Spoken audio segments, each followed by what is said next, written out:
से पठान माजरा की गिरफ्तारी हुई है, किस तरीके से आप देख रहे हैं? पंजाब पुलिस ने जो मध्य प्रदेश के ग्वालियर से गिरफ्तार किया है। देखिए, ये उसके ऊपर बहुत एक गंभीर संगीन आरोप थे। वो पहले सरकार का हिस्सा रहा है 3 साल। भगवंत मान जी के आशीर्वाद से, सरकार के आशीर्वाद से जो उसने एक पूरा तंत्र चलाया अपना माफिया का पटियाला ज़िला में, बच्चा बच्चा उससे वाकिफ़ है। और बाद में दिल्ली और पंजाब में जो तनातनी हुई, और हो सकता है ये लूट के माल के शेर के कारण हुई हो, ऐसी संभावनाएं हैं, लोग ऐसे कहते हैं। तो उसके चलते फिर उसको भगौड़ा भी होना पड़ा, उसको भागना भी पड़ा है। और अब भी मैं समझता हूँ कि वो किसी साजिश के तहत ही उसको गिरफ्तार किया गया है। अदरवाइज़ वो सुना था वो बाहर चला गया है, कब आया, कैसे आया। और एक बात जो है कि ये सरकार जो कि झूठ पे नाम पे चलती है, झूठ के आसरे चलती है, और जो जिसका जो अखबारी इश्तिहारी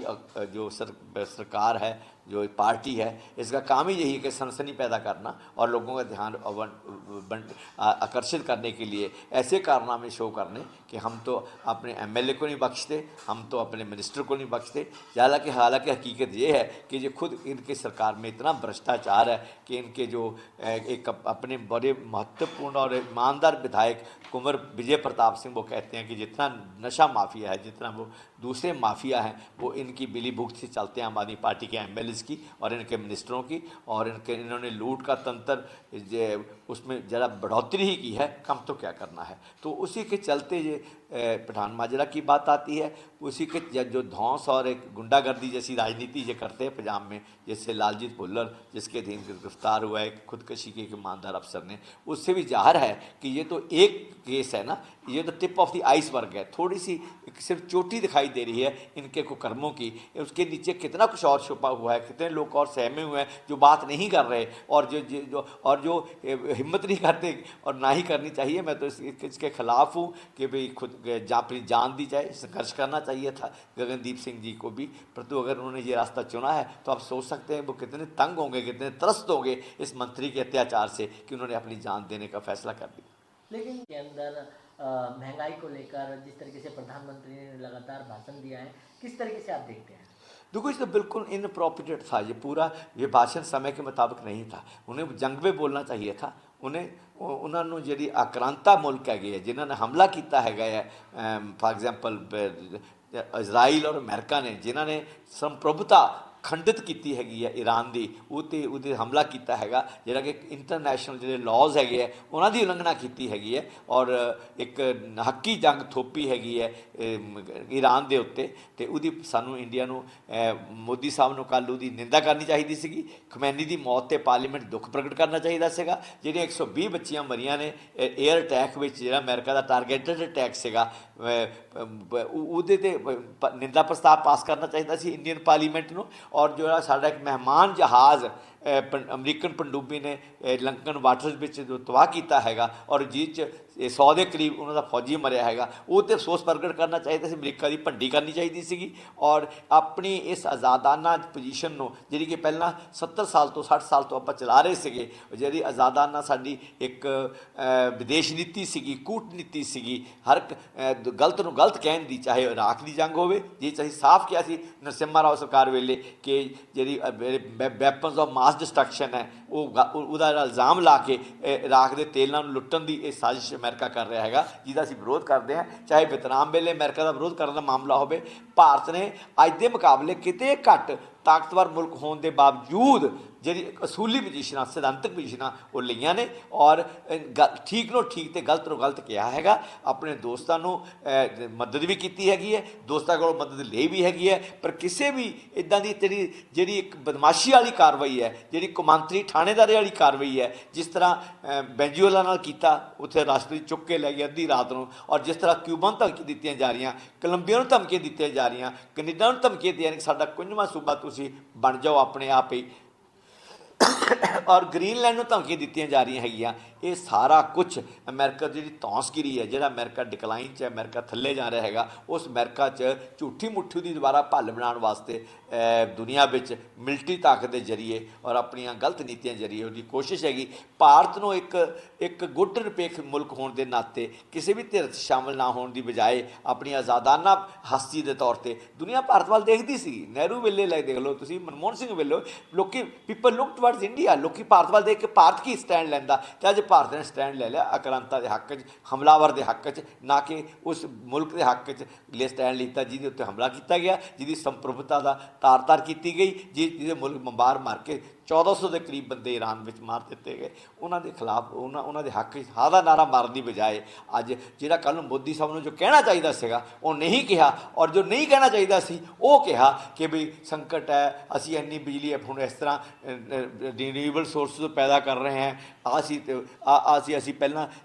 25 मुल्कों जो गैस लेंदे हुण 40 लैन लगे, एग्जैक्ट स्टेट की है, किन्ने दिन का भंडार है तेल का, गैस का, LPG का, सारा वो चिट्ठा सामने रखना चाहिए सीगा, ते असी किवें अपनी विदेश नीति को किसी के पिछे लग के नहीं बल्कि अपनी आज़ादाना एक 145 करोड़ के मुल्क की जो ताकत हैगी है उहदे नाल खड़ के असी अपनी जी विदेश नीति वो तो अनुसार चलांगे हैगा, वो तो गल नहीं सुनने को मिली, उल्टा मतलब जी कहानी च पा के साडे प्रधानमंत्री चल गए, जिवें उन्होंने आदत है कि मन की बात करते हैं, जो हालत के अनुसार लोगों की गल हैगी है, जो समाज की गल है, जो दुनियादारी की गल है, वो घट करते हैं। लेकिन कहा प्रधानमंत्री ने जिस तरीके से कहा है कि कोरोना काल जैसी चुनौती जो है वो हाँ उनको समझ आ गई है कि संकट बड़ा गहरा है, और अगर ये बात आगे बढ़ती है और ईरान जिस तरह डट के मुकाबला कर रहा है और वो अमेरिका और इजराइल की कंबाइंड शक्ति के आगे जिस तरह डटा हुआ है, और जो उनके मरने मारने की उनकी प्रवृत्ति है देशवासियों की, उसके चलते अगर ये जंग लंबी खिंच गई तो बहुत बड़ा संकट ना सिर्फ भारत में बल्कि दुनिया भर में जो एनर्जी क्राइसिस है वो बहुत बड़ा होगा, और उसका भारत के पास उसका कोई हल नहीं है, क्योंकि हम तो सिर्फ 10-15% ही क्रूड ऑयल पैदा करते हैं, बाकी तो हमारा 80-90% तो हमारा इम्पोर्ट होता है। सारी ज़िंदगी खट जाएगी, देश खट जाएगा, सारी प्रगति खट जाएगी, सारी इंडस्ट्री के पहिए खट जाएंगे, ट्रांसपोर्ट के सब पहिए खट जाएंगे, और मेरा तो ख्याल है कि उससे भी बदतर, कोरोना से बदतर हालत जो आर्थिक तौर पे और जो राजनीतिक तौर पे वो होने वाली है। सर वहीं इसकी मध्यस्थता पाकिस्तान करेगा, किस तरीके से? देखो ये भी बड़ी हैरानी वाली बात है कि भारत जो हमारा तो परंपरागत एनमी हम कहते थे, हालांकि मैं इन बातों में यकीन नहीं करता, पाकिस्तान हमारा दुश्मन नहीं है, हमारे बीच में से पैदा हुआ है, कुछ गलत फहमियाँ जो दूर की जानी चाहिए और दोस्ती का हाथ उनको भी और हमको दोनों को बढ़ाना चाहिए, और जो हमारे जो संबंध हैं जो जंग की तरफ जहाँ हमको ले जाते हैं उनको बंद करके हमें दोस्ती की तरफ, अमन और खुशहाली और सहयोग की तरफ जाना चाहिए। पर उसके बावजूद ये बात तथ्य है कि पाकिस्तान आज अंतर्राष्ट्रीय स्तर पे एक जिम्मेवार देश के तौर पे उभर रहा है, और भारत आक्रांताओं के साथ खड़ के एक गैर जिम्मेवार और बेइंसाफ़ी वाली जंग की सपोर्ट करने वाला मुल्क के तौर पे इसको देखा जा रहा है। तो इसीलिए इन हालतों में और अमेरिका का भी पाकिस्तान पर भरोसा वो ज़्यादा करता है। जिस तरह मुनीर साहब को लंच दिया, 2 बार मीटिंग किया ट्रंप साहब ने, और जिस तरह बाहर से टर्की हो चाहे वो कुछ दूसरे मुल्क हों, उन्होंने जिस तरह पाकिस्तान की मदद की है, चीन है उस पाकिस्तान के साथ, तो इन सभी बातों के चलते, और मुस्लिम कंट्री है और शिया